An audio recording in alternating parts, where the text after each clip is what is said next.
Pintu keluarnya adalah platform batu yang luas. Platform ini sepenuhnya dibangun dari bebatuan seputih salju. Hal yang paling mengejutkan adalah platform batu ini tingginya hampir 100 meter. 10 pilar batu besar menopangnya hingga ketinggian seperti itu. Pilar-pilar batu yang menopang platform batu itu seperti pilar yang menopang langit. Mereka tampak menjulang tinggi dan spektakuler ketika melihat dari kejauhan. Ruang di atas panggung batu ini sangat jauh berbeda dari tempat lain. Itu tampak sangat berantakan. Ruang besar itu sangat terdistorsi, dengan beberapa retakan hitam gelap samar-samar menyebar keluar darinya. Cahaya perak akan keluar dari ruang yang terdistorsi ini. Cukup banyak orang akan terlempar keluar dari ruang setiap kali cahaya perak muncul. Setelah itu, mereka akan mendarat di platform batu di bawah. Tempat ini adalah titik transit lubang cacing. Cahaya perak lainnya melintas di ruang yang terdistorsi itu. Sosok kurus muncul dari dalam. Segera, kakinya menekan ke udara saat dia perlahan mendarat di platform batu. Sosok manusia ini, yang telah dimuntahkan keluar dari ruang terdistorsi, secara alami adalah Xiao Yan, yang bergegas dari kota Tianhuang. Setelah mendarat di tanah, dia menghela nafas, dan menyapu pandangannya. Kejutan tanpa sadar muncul di matanya ketika dia melihat platform batu yang menjulang tinggi ini. Apakah ini wilayah tengah? Memang layak berada di tengah benua Douqi. Hanya titik transit lubang cacing ini yang sudah begitu megah. Mata Xiao Yan menyapu platform batu yang hidup. Dia menemukan cukup banyak tokoh yang mengenakan jubah alkemis dan diam-diam terdiam. Tempat ini memang wilayah pil, alkemis yang jarang terlihat di daerah lain ini sebenarnya cukup umum di tempat ini. Berita terbaru di wilayah tengah. Lembah sungai es menawarkan harga setinggi langit. Siapapun yang menemukan wanita racun yang menyedihkan atau memberikan informasi tentang keberadaannya akan dapat mengantongi hadiah setinggi langit dari lembah sungai es. Tangisan tiba-tiba terdengar di platform batu sementara Xiao Yan diam-diam menghela nafas. Hal ini menyebabkan ekspresi Xiao Yan sedikit berubah. Dia segera menoleh dan matanya mengikuti arah suara itu berasal. Dia bisa melihat seorang pria kurus memegang setumpuk kertas. Setelah itu, dia menempelkan kertas-kertas ini ke beberapa pilar batu di platform batu. Cukup banyak penonton yang penasaran berkumpul di sekitar orang ini. Jelas, mereka sedikit tertarik pada wanita racun menyedihkan yang disebutkan oleh orang ini. Ekspresi Xiao Yan sedikit suram. Yang disebut wanita racun yang menyedihkan kemungkinan harus mengacu pada Xiao Yixian. Itu tidak terduga. Lembah sungai es menghabiskan begitu banyak upaya untuk mencari jejaknya. Mata Xiao Yan sedikit berkedip. Dia perlahan berjalan menuju pria kurus kecil itu dan meringkuk tangannya. Kekuatan hisap melonjak keluar dan menyedot kertas dari tangan pria kurus itu. Dia meliriknya dan melihat kepala seorang wanita digambar di atasnya. Meskipun bayangan itu tampak buram, Xiao Yan bisa mengatakan bahwa gambar di atas kertas itu adalah Xiao Yixian. Hehe, adik laki-laki ini baru di wilayah pil, kan? Wanita ini memiliki tubuh racun yang menyedihkan yang legendaris. Dia telah menimbulkan keributan besar di Central Plains beberapa waktu sebelumnya. Cukup banyak faksi telah bergandengan tangan untuk memburunya. Namun, dia berhasil melarikan diri. Pria kurus itu tertawa dengan cara menyanjung Xiao Yan. Kekuatannya mungkin tidak berhasil, tetapi dia memiliki penglihatan yang tajam. Sekilas, dia bisa mengatakan bahwa pemuda di depannya ini bukanlah seseorang yang bisa dia sakiti. Xiao Yan mengencangkan tangan yang dia gunakan untuk memegang selembar kertas itu. Tatapannya beralih ke pria di depannya saat dia samar-samar bertanya, dikabarkan bahwa lembah sungai es telah bertukar pukulan dengannya baru-baru ini. Xiao Yan secara acak melemparkannya sekantong koin emas. Wajah pria kecil kurus itu dipenuhi dengan kegembiraan ketika dia menerima kantong uang. Sanjungan di wajahnya menjadi lebih kuat saat dia buru-buru berkata, "Tuan, ini benar." Setengah bulan yang lalu, lembah sungai es menemukan wanita racun yang menyedihkan. Pertempuran itu cukup menyedihkan. Lembah sungai es telah mengirim Bing Yuan dan Bing Fu, kedua sesepuh ini. Keduanya memiliki reputasi yang cukup hebat di wilayah tengah. Kekuatan mereka sekitar 6 bintang atau lebih. Kelopak mata Xiao Yan bergerak-gerak. Suaranya juga perlahan menjadi lebih rendah. Apa yang terjadi pada akhirnya? Lembah Sungai Es telah mengirim cukup banyak jumlah ahli. Namun, wanita racun yang menyedihkan itu juga bukan orang biasa. Dia mampu membunuh cukup banyak orang ketika lembah Sungai Es mengelilinginya. Selain itu, dia bahkan berhasil melarikan diri dari sesepuh Bing Yuan dan Bing Fu. Namun, menurut informasi yang diperoleh, wanita racun yang menyedihkan menderita 2 telapak tangan misterius mata surga sesepuh meskipun telah melarikan diri dari pengepungan. Saat ini, dia terluka parah. Karena inilah lembah Sungai Es telah mencarinya di mana-mana. Mereka telah mengajukan hadiah setinggi langit. Siapapun yang memberikan beberapa informasi berguna akan dapat memperoleh hadiahnya. Pria kecil kurus itu berbicara sambil tersenyum. Rasa dingin di kelopak mata Xiao Yan yang diturunkan menjadi lebih intens.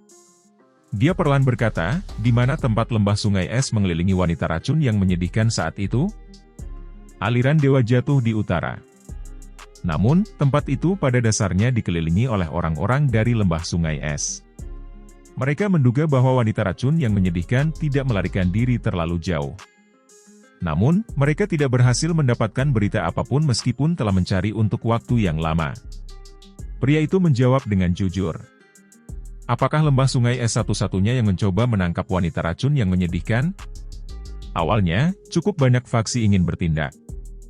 Namun, cukup banyak orang dari lembah Sungai Es kemudian dibunuh oleh wanita racun yang menyedihkan. Oleh karena itu, mereka akhirnya mengatakan bahwa mereka pasti akan menangkap wanita racun yang menyedihkan. Faksi lain tidak lagi berani campur tangan sebagai hasilnya, karenanya, lembah Sungai Es adalah satu-satunya faksi di wilayah tengah yang terus mengejar wanita racun yang menyedihkan. Ekspresi Xiao Yan acuh tak acuh saat dia mengangguk. Kertas di tangannya memancarkan suara, embusan, dan berubah menjadi sekelompok abu yang melayang ke bawah.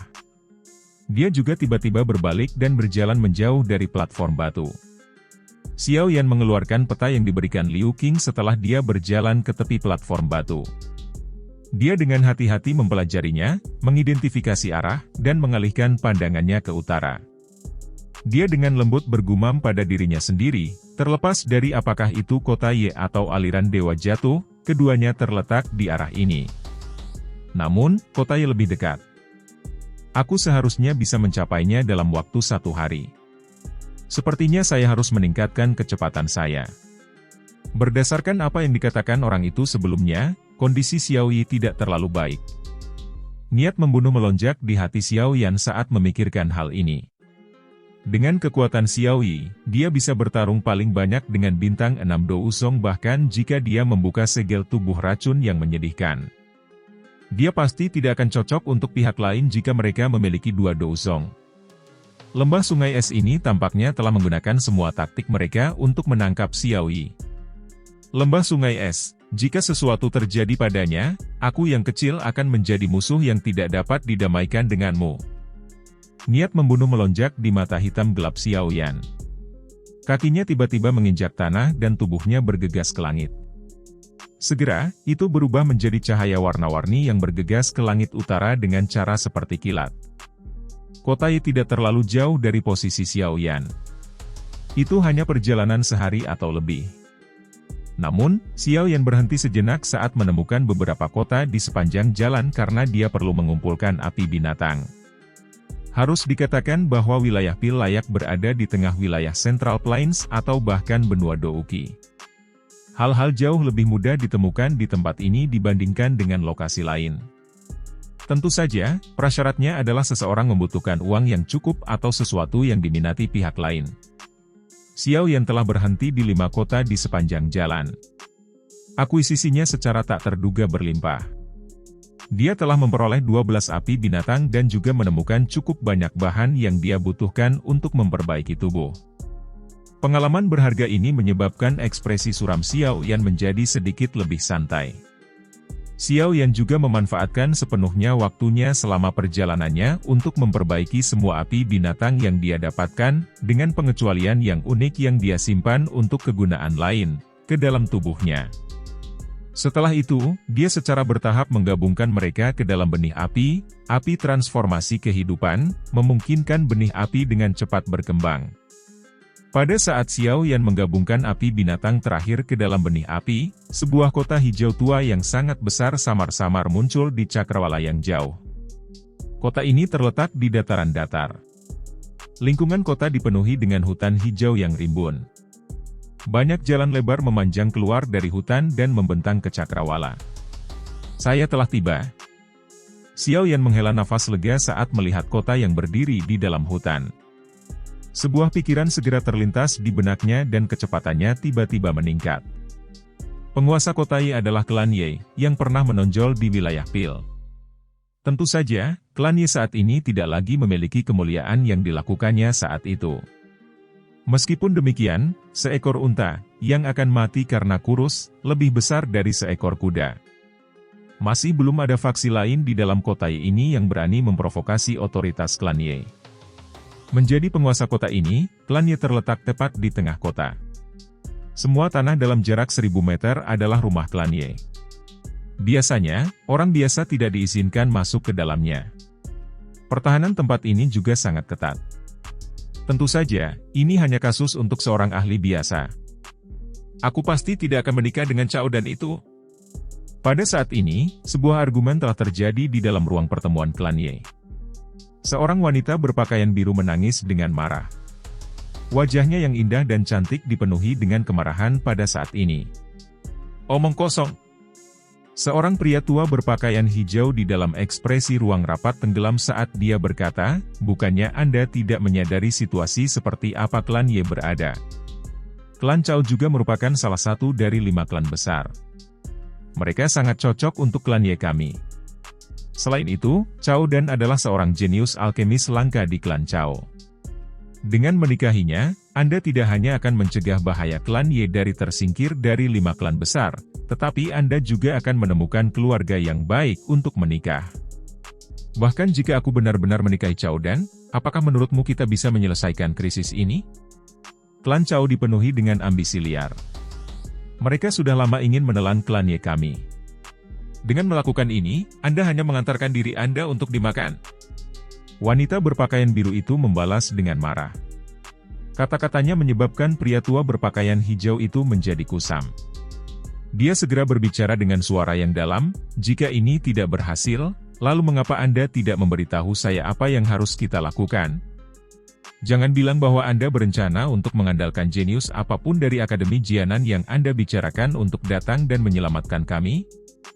Anda benar-benar melebih-lebihkan orang itu.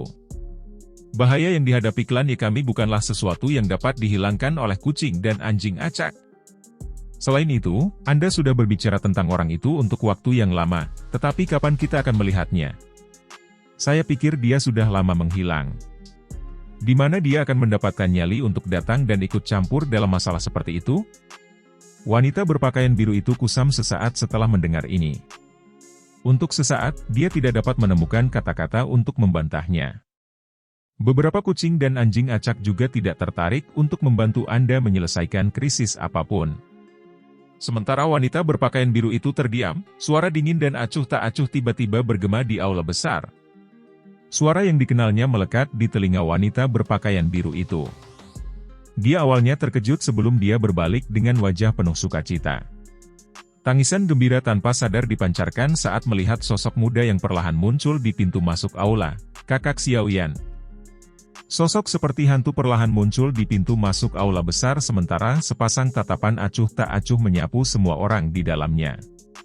Setelah itu, mata itu berhenti pada wanita berpakaian biru itu. Ekspresinya sedikit menghangat sementara suaranya terus mengandung kesuraman, Xin Lan, mengapa ini terjadi? Wanita berpakaian biru itu jelas Xin Lan, yang telah memimpin kelompok Xiao Yan ke Central Plains. Dia tampaknya mengerti maksud Xiao Yan saat mengucapkan kata-kata ini. Wajah cantiknya meredup saat dia dengan lembut berkata, maafkan aku. Xiao Yan berangsur-angsur menjadi jauh lebih tenang setelah melihat penampilan Xin Lan yang tertunduk. Dia tidak terlalu kuat. Selain itu, tampaknya klan Ye saat ini tidak dalam kondisi yang sangat baik. Bahkan jika Xin Lan bisa meyakinkan mereka untuk membantu Xiao Yixian, kemungkinan mereka tidak akan memiliki kemampuan untuk melakukannya. Siapa Anda? Anda benar-benar berani menerobos masuk secara acak ke klan Ye saya? Suara Xinlan baru saja terdengar ketika ekspresi seorang lelaki tua di aula besar tenggelam.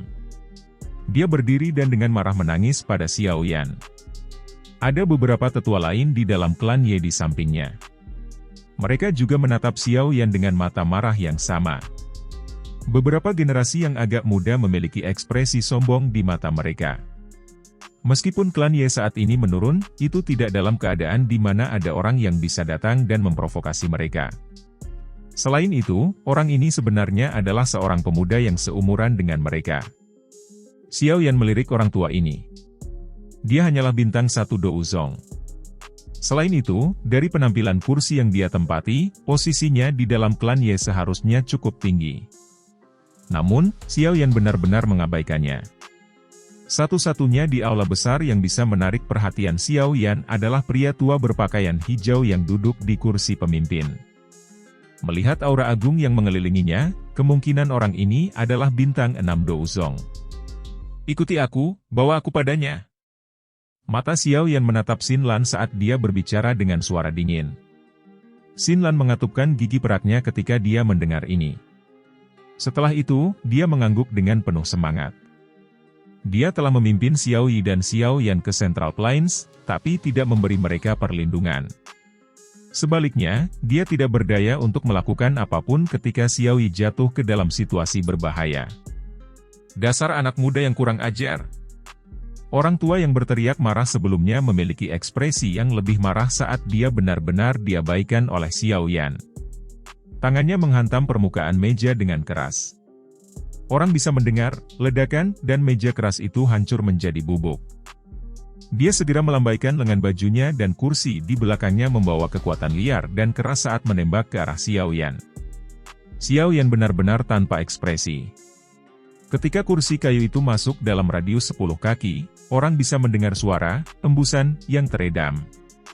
Tanpa peringatan sebelumnya, itu berubah menjadi abu hitam gelap yang tersebar ke bawah. Ada keterkejutan di wajah cukup banyak orang yang hadir saat melihat pemandangan ini. Jelas, mereka tidak mengharapkan pemuda ini memiliki keterampilan seperti itu. Jadi kamu benar-benar memiliki beberapa keterampilan. Tidak heran Anda berani bertindak begitu lancang di klan Ye saya. Namun, orang tua saya akan mengajari Anda, generasi muda ini, apa artinya menghormati orang tua Anda. Orang tua itu menyipitkan matanya ketika dia melihat kursi kayu dibakar dengan cara yang aneh. Dia tertawa dingin. Kemarahan di matanya melonjak saat kakinya menginjak tanah. Setelah itu, tubuhnya bergegas menuju Xiao Yan dengan cara seperti kilat. Gelombang api hijau aneh melonjak keluar dari tangannya yang keriput. Penatua keempat, hentikan! Xinlan buru-buru berteriak. Pucat terungkap di wajahnya yang cantik ketika dia melihat lelaki tua ini menyerang sesuka hatinya. Namun, tetua keempat itu benar-benar mengabaikan suaranya. Karakternya sedikit pemarah. Situasi yang dihadapi klan Ye juga menyebabkan dia kesal. Sekarang, seorang anak muda, yang muncul entah dari mana, berani melompatinya. Bagaimana mungkin dia tidak marah? Kakak Xiao Yan, cepat pergi! Xinlan buru-buru menoleh ke Xiao Yan dan berteriak ketika dia melihat bahwa penatua keempat tidak berhenti. Klan Ye mungkin tidak berada dalam situasi yang baik sekarang tetapi mereka masih mampu menghasilkan 2 hingga 3 elit Douzong. Jika mereka benar-benar ingin menangkap Xiao Yan, kemungkinan dia akan kesulitan melarikan diri mengingat kekuatannya. Xiao Yan juga mengabaikan tangisan Xinlan. Matanya menatap lelaki tua yang sedang menuju dengan angin panas. Rasa dingin melintas di matanya yang hitam pekat. Saat ini, suasana hatinya juga sangat buruk karena dia khawatir tentang kondisi Xiao Yi. Orang tua ini benar-benar mengetuk keinginannya untuk menyakiti. Berat, setelah aku menangkapmu, aku akan memberikanmu kepada orang tuamu dan membuat mereka mengajarimu dengan benar. Sosok penatua keempat melintas dan muncul di depan Xiao Yan sementara banyak tatapan yang berniat menonton pertunjukan, menyaksikan. Tinjunya terkepal erat dan berwarna hijau, api ganas muncul. Setelah itu, tinjunya diayunkan dengan kejam ke depan. Pukulan ini tidak memiliki gerakan fantastis. Namun, kekuatannya yang agung menyebabkan ledakan sonik yang rendah dan dalam muncul. Tinju api dengan cepat diperbesar di mata hitam gelap itu. Pada saat yang sama, Xiao Yan mengangkat tangannya dengan lembut dan perlahan membentangkannya. Ledakan. Tinju dari penatua keempat klan Ye, yang berisi api berwarna hijau, menabrak telapak tangan Xiao Yan di depan semua mata di dalam aula besar. Namun, sebelum sorak-sorai bisa dipancarkan, wajah semua orang menjadi kaku ketika mereka menemukan bahwa pemuda kurus, tampak lemah, tidak bergerak sama sekali. Selain itu, sekelompok api berwarna hijau di kepalan penatua keempat sepertinya telah bertemu sesuatu yang menakutkan saat melakukan kontak dengan telapak tangan Xiao Yan. Itu padam di depan banyak mata tertegun. Seluruh aula besar telah terdiam pada saat ini. Anggota klan Ye, yang sombong sebelumnya, saling memandang. Mata mereka mengandung ketidakpercayaan. Meskipun penatua keempat bukan yang terkuat di klan Ye, dia setidaknya seorang elit Do Wuzong. Bahkan di klan Ye, hampir tidak ada orang yang bisa menerima serangan kuatnya ini. Jika ini tentang memberi pelajaran, Anda benar-benar tidak memenuhi syarat untuk melakukannya. Xiao Yan sedikit mengangkat matanya. Tatapannya acuh tak acuh saat dia melihat pria tua di depannya, yang ekspresinya telah berubah drastis. Sudut mulutnya terangkat menjadi senyuman sedingin es. Telapak tangannya berputar sedikit dan tiba-tiba bergetar. Bang! Kekuatan liar dan kekerasan yang menakutkan melonjak keluar dari lengan Xiao Yan seperti semburan saat tangannya bergetar.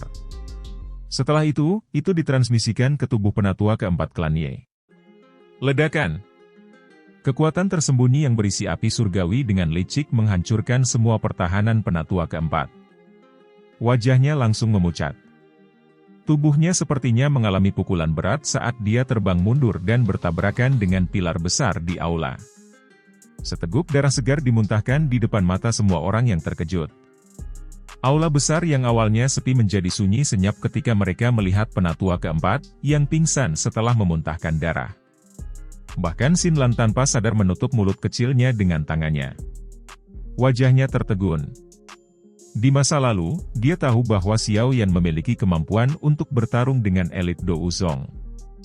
Namun, pada saat itu, dia tidak bisa hanya menggunakan telapak tangan untuk menyerang elit Do Wuzong sampai dia meludahkan darah. Baru kurang dari setahun. Namun dia sudah sekuat ini. Mata Xin Lan menatap wajah acuh tak acuh Xiao Yan. Ekspresi kuat muncul di matanya. Bukan tanpa alasan klan Ye telah menurun sampai keadaan seperti itu. Xiao Yan perlahan menarik tangannya. Dia melirik penatua keempat, yang jatuh ke tanah, sebelum melihat sekeliling aula. Setelah itu, dia menggelengkan kepalanya dan mengalihkan pandangannya ke Xin Lan, ayo pergi. Berhenti. Dua tangisan marah terdengar saat suara Xiao Yan terdengar. Segera, dua lelaki tua itu berdiri. Kedua orang ini juga elit Do Wuzong. Kekuatan mereka sedikit lebih kuat dari orang sebelumnya. Kekuatan mereka harus berada di sekitar bintang 3 Do Wuzong atau lebih. Dua orang yang berdiri kali ini tidak sembrono seperti penatua keempat itu. Sebaliknya, mereka dengan marah menatap Xiao Yan. Mereka menggerakkan tubuh mereka dan memblokir pintu keluar. Teman muda ini klan Ye kita. Mengesampingkan tongkang Anda ke tempat ini, Anda saat ini telah melukai penatua klan kami. Hal ini tidak bisa dibenarkan, bukan? Meskipun klan Ye kami saat ini sedang menurun, itu tidak akan menerima diganggu oleh orang lain dengan cara seperti itu. Pria tua berpakaian hijau di kursi pemimpin, yang tidak berbicara sejak Xiao Yan muncul perlahan membuka mulutnya dan berbicara dengan suara yang dalam saat ini. Wajah semua orang yang hadir menjadi sedikit gembira ketika mereka melihat lelaki tua berpakaian hijau ini membuka mulutnya. Menjadi pilar klan Ye saat ini, dia masih memiliki reputasi yang cukup hebat di wilayah Pil meskipun klan Ye menurun. Saya bukan yang pertama menyerang. Selain itu, saya masih memiliki sesuatu untuk dilakukan. Xin Lan harus pergi bersamaku sekarang. Saat ini saya tidak punya waktu untuk menemani Anda dalam mengejar masalah apapun. Mata Xiao Yan beralih ke pria tua berpakaian hijau di kursi pemimpin saat dia menjawab dengan marah. Bocah yang sombong. Ekspresi dari dua tetua klan Ye, yang telah menghalangi jalan Xiao Yan, tenggelam saat kata-kata ini terdengar. Mereka segera berteriak. Ekspresi lelaki tua berpakaian hijau itu agak jelek. Dia berkata, Xinlan adalah anggota klan Ye saya. Dia bukan seseorang yang bisa kamu bawa begitu saja sesukamu. Penatua pertama, kakak laki-laki Xiao Yan adalah orang yang saya sebutkan sebelumnya. Dengan bantuannya, klan Ye pasti akan bisa memasuki kursi penatua Pil Tower sekali lagi. Xinlan tampaknya tidak mau melihat hubungan antara klan Ye dan Xiao Yan memburuk terlalu banyak saat dia buru-buru berteriak. Pria tua berpakaian hijau itu sedikit terkejut ketika mendengar kata-kata Xinlan. Dia segera mengerutkan kening sedikit saat melihat Xiao Yan. Kekecewaan muncul di wajahnya. Usia yang begitu muda, bagaimana dia bisa menjadi penyelamat klan Ye seperti yang disebutkan Xinlan? Tidak perlu mengatakan apa-apa lagi. Saya punya pendapat sendiri tentang masalah ini. Pria tua berpakaian hijau itu berbicara dengan samar. Dia segera menatap Xiao Yan dan berkata, teman muda ini, jika Anda benar-benar penolong yang diundang Xinlan, silakan sementara tinggal di klan Ye dan izinkan kami memainkan peran kami sebagai tuan rumah. Kata-kata ini mungkin diletakkan dengan indah, tapi niat mereka adalah menahan Xiao Yan. Senyum dingin muncul di wajah Xiao Yan. Tatapannya menatap pria tua berpakaian hijau itu saat dia berkata, saya tidak tertarik membantu klan Ye Anda. Jika bukan karena Xinlan, saya bahkan tidak ingin datang ke tempat ini. Selain itu, saya memiliki sesuatu untuk diselesaikan sekarang dan tidak punya waktu untuk disia-siakan dengan Anda. Xinlan harus pergi bersamaku sekarang. Kemarahan muncul di mata pria tua berpakaian hijau saat melihat Xiao Yan tidak mau menyerah. Dia perlahan maju selangkah. Kalau begitu, izinkan orang tua saya untuk mencoba dan melihat apakah Anda memiliki kemampuan dan kualifikasi untuk melakukannya. Ekspresi suram melintas di wajah Xiao Yan saat melihat pria tua berpakaian hijau itu berdiri. Cepat pergi. Ekspresi Xinlan juga berubah saat dia buru-buru berpaling ke Xiao Yan dan memerintahkan. Kedua sesepuh yang telah menghalangi jalan mundur Xiao Yan sepertinya telah mendengar kata-katanya. Dou Qi perlahan melonjak dari tubuh mereka. Senyum dingin hadir di wajah mereka. Jika kamu benar-benar teman Xinlan, tolong tetap di klan Ye untuk sementara. Kita mungkin masih bisa berdiskusi dengan benar. Mata pria tua berpakaian hijau itu menatap tajam ke arah Xiao Yan saat dia berbicara dengan suara yang dalam. Xiao Yan tanpa ekspresi. Saat ini dia hanya peduli dengan situasi Xiao Yi. Di mana dia akan menemukan waktu untuk repot-repot tentang apapun klan Ye. Ikuti saya. Tatapan Xiao Yan beralih ke Xinlan saat dia berbicara. Setelah itu, dia berbalik dan berjalan menuju pintu keluar aula. Kedua tetua klan Ye, yang memblokir pintu, benar-benar diabaikan olehnya. Tindakan Xiao Yan ini menyebabkan Xinlan sedikit terkejut. Dia melihat punggungnya dan tahu bahwa jika dia tidak mengikutinya sendiri, kemungkinan Xiao Yan tidak akan lagi peduli dengan janji yang dia berikan padanya. Sebuah perjuangan melintas di wajah Xinlan ketika dia memikirkan hal ini. Dia tiba-tiba mengatupkan gigi peraknya, berbalik dan mengikuti di belakang Xiao Yan. Kurang ajar. Kemarahan segera melonjak ke wajah kedua tetua klan Ye yang menghalangi pintu keluar saat mereka melihat kesombongan Xiao Yan. Mereka menjerit dingin dan keduanya menyerang serempak. Tangan mereka mengandung kekuatan yang melonjak saat mereka meraih bahu Xiao Yan dengan cara seperti kilat. Ekspresi Xiao Yan tidak berubah dalam menghadapi serangan oleh dua bintang 3 Douzong. Dia menjentikkan jarinya dan cahaya perak melintas. Sosok berwarna perak segera muncul. Dentang. Kedua tangan tajam seperti cakar elang penatua bergegas dengan cara seperti kilat. Setelah itu, mereka sangat bertabrakan dengan sosok berwarna perak. Suara logam serta percikan api dipancarkan ketika kedua belah pihak melakukan kontak. Kontak ini menyebabkan ekspresi kedua sesepuh berubah drastis. Sebelum mereka bisa mundur, bagaimanapun, sepasang lengan logam berwarna perak menembus cahaya perak sambil mengungkapkan bayangan.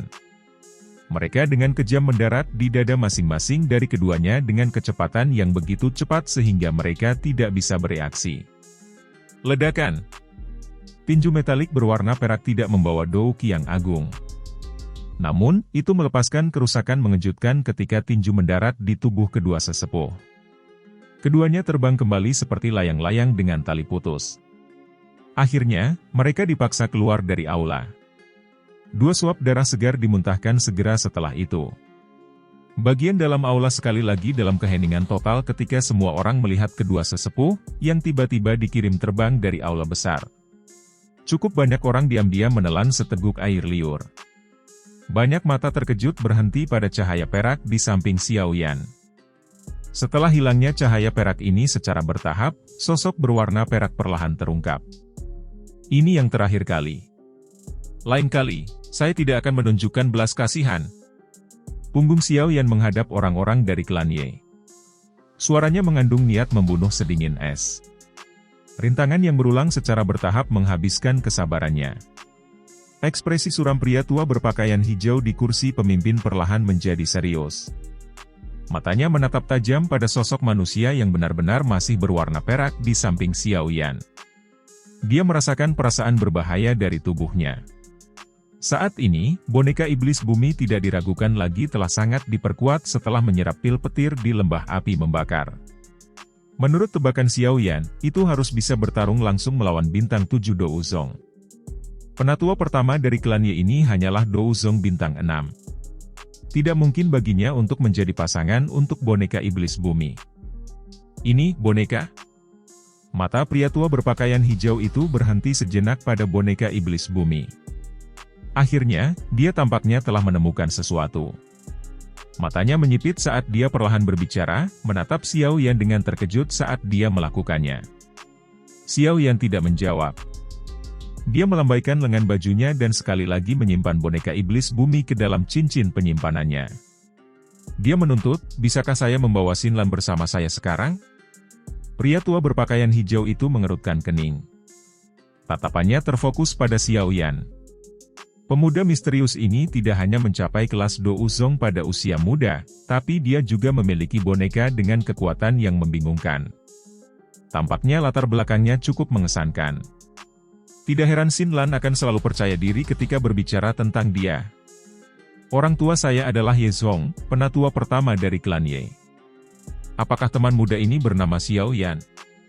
Kesuraman di wajah pria tua berpakaian hijau itu perlahan ditarik saat dia menangkupkan tangannya ke Xiao Yan. Kekuatan yang ditunjukkan Xiao Yan sudah cukup untuk mengguncang klan Ye saat ini. Oleh karena itu, nadanya jelas jauh lebih sopan daripada sebelumnya. Xiao Yan mengangguk tapi tidak ingin tinggal lama. Dia mengangkat kakinya dan berjalan keluar dari aula. Xinlan di belakangnya ragu-ragu sejenak sebelum menoleh ke Ye Zong. Dia berkata, penatua pertama, saya akan kembali begitu kakak Xiao Yan menyelesaikan masalahnya. Xinlan buru-buru mengikuti Xiao Yan setelah membalasnya. Ye Zong melebarkan mulutnya saat melihat situasi ini. Namun, dia hanya bisa menghela nafas. Dia berhenti mengatakan apa-apa dan membiarkan mereka berdua pergi. Penatua pertama. Penatua keempat, yang telah dikalahkan oleh Xiao Yan dengan satu telapak tangan, bangkit berdiri saat ini dan menatap Ye Zong. Ye Zong melambaikan tangannya dan menghela nafas, lupakan saja, biarkan mereka pergi. Xiao Yan ini mungkin memang bukan orang biasa. Klan Ye mungkin benar-benar harus bergantung padanya kali ini. Bagaimana bisa? Dia mungkin sangat kuat, tapi kekuatan kecil ini jauh dari cukup untuk memungkinkan klan Ye kita memasuki kursi penatua Pil Tower, tidak menaruh harapan kita pada seseorang yang latar belakangnya sedikit tidak kita kenal. Penatua keempat itu ragu-ragu sejenak sebelum berbicara. Kami tidak punya pilihan. Saat ini, cukup banyak faksi kuat yang mengarahkan pandangan mereka pada klan Ye kami. Jika kita tidak mengadopsi tindakan apapun, kemungkinan klan Ye akan benar-benar selesai. Ye Zong menggelengkan kepalanya dan mengucapkan tanpa daya. Sekarang mari kita berharap bahwa pemuda bernama Xiao Yan ini benar-benar mampu seperti yang dijelaskan Xinlan. Selain itu, kemungkinan masalah hari ini telah memberinya kesan buruk tentang klan Ye kita. Ini juga masalah yang membuatku sakit kepala. Xiao Yan meraih lengan Xinlan setelah membawanya keluar dari klan Ye. Dia terbang keluar kota. Sesaat kemudian, dia akhirnya berhenti di puncak gunung di luar kota. Kamu harus menyadari masalah tentang Xiao Yi, kan? Xiao Yan segera bertanya dengan suara yang dalam setelah mendarat di puncak gunung. Xinlan sedikit mengangguk. Bagian belakang giginya menggigit bibir merah bawahnya saat dia dengan lembut berkata, "Saat itu, Gege Xiaoyi, Zian, dan aku berhasil keluar dari lubang cacing. Setelah itu, kami menghabiskan beberapa bulan untuk mencapai wilayah Pil. Begitu kami tiba di wilayah Pil, sebuah faksi tidak bermoral yang disebut Gerbang Yuxian, mengarahkan pandangan mereka pada Gege Xiaoyi karena kecantikannya. Dalam kemarahannya, dia membunuh semua orang di faksi itu. Namun, kepala Gerbang Yuxian juga seorang elit Douzong. Meskipun dia akhirnya mati di tangan Gege Xiaoyi, dia juga menderita beberapa luka. Secara kebetulan, itu mengakibatkan melemahnya segel dan tubuh racun yang menyedihkan meletus. Akhirnya, dia ditemukan oleh seseorang. Tubuh racun yang menyedihkan adalah representasi dari bencana di wilayah Pil karena ada sejumlah bencana yang telah diciptakan sebagai akibat dari tubuh racun yang menyedihkan meletus. Oleh karena itu, berita tentang tubuh racun yang menyedihkan baru saja menyebar ketika banyak faksi menyerangnya. Lembah Sungai Es adalah yang paling aktif. Namun, niat mereka bukan untuk menghancurkan tubuh racun yang menyedihkan. Sebaliknya, mereka ingin mendapatkan tubuh khusus ini karena lembah Sungai Es suka mengumpulkan berbagai jenis tubuh unik.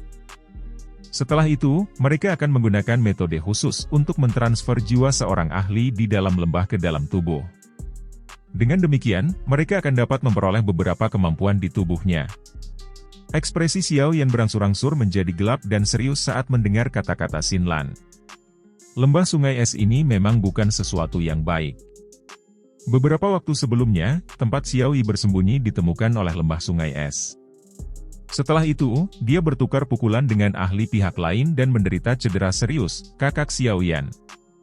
Xin Lan tidak berguna. Aku bahkan tidak bisa membantu. Mata Xin Lan juga memerah ketika dia berbicara sampai saat ini. Dia menyalahkan dirinya sendiri atas ketidakberdayanya. Xiao Yan menghirup udara dalam-dalam.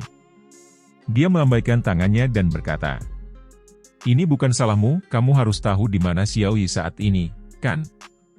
"Ya, saya telah menerima informasi yang dikirim oleh Gege Xiaoyi kepada saya. Namun, tempat itu saat ini dikelilingi oleh para ahli dari lembah Sungai Es. Aku bahkan tidak bisa masuk." Xin Lan mengangguk dan berkata, "Di mana itu?" "Aliran dewa yang jatuh. Memang tempat itu." Xiao Yan menyipitkan matanya dan berbicara dengan suara rendah. Meskipun kakak Xiaoyi telah melarikan diri dari pengepungan lembah Sungai Es, dia telah menderita cedera serius dan tidak berani mengungkapkan dirinya. Namun, aliran dewa jatuh telah dikelilingi oleh lembah Sungai Es. Medan di sana mungkin rumit, tapi hanya masalah waktu sebelum dia ditemukan. Xin Lan dengan lembut berkata, "Kakak Xiao Yan, apa rencanamu sekarang? Apalagi yang bisa saya lakukan?" Xiao Yan berdiri. Matanya melihat ke utara saat kilatan dingin yang padat melintas di atas mereka. "Pergilah ke aliran dewa jatuh. Kalau begitu, aku akan memimpin jalan untukmu. Aku tahu bagaimana menemukan kakak Xiaoyi begitu aku memasuki aliran dewa jatuh." Xin Lan mengatupkan giginya dan memberitahunya. Xiao Yan sedikit mengangguk. Segera, dia sepertinya mengingat sesuatu dan bertanya, "Itu benar, di mana Zian? Apakah dia mengikuti di samping Xiaoyi?" "Zian." Xin Lan terkejut saat mendengar ini. Dia segera tertawa pahit, "Dia telah hilang tidak lama setelah kami tiba di wilayah Pil." "Hilang?" Ekspresi Xiao Yan segera berubah. Dia juga tidak bisa digambarkan hilang. Dia meninggalkan pesan untuk kami yang mengatakan bahwa dia tiba-tiba merasakan sesuatu dan ingin kembali ke rumah. "Kembali ke rumah?" Xiao Yan merajut alisnya dengan erat. Identitas Zian selalu menjadi misteri. Namun, Xiao Yan samar-samar bisa menebak bahwa identitasnya pasti sangat kuat. Dia bertanya-tanya di mana rumahnya yang disebut. Semoga gadis itu baik-baik saja. Sekarang, kita hanya bisa menunggu sampai masalah Xiaoyi diselesaikan sebelum menemukannya." Xiao Yan menghela nafas. Dia sekali lagi meraih Xin Lan dan menggerakkan tubuhnya, bergegas ke langit utara saat dia melakukannya. Dia harus menemukan Xiaoyi sesegera mungkin.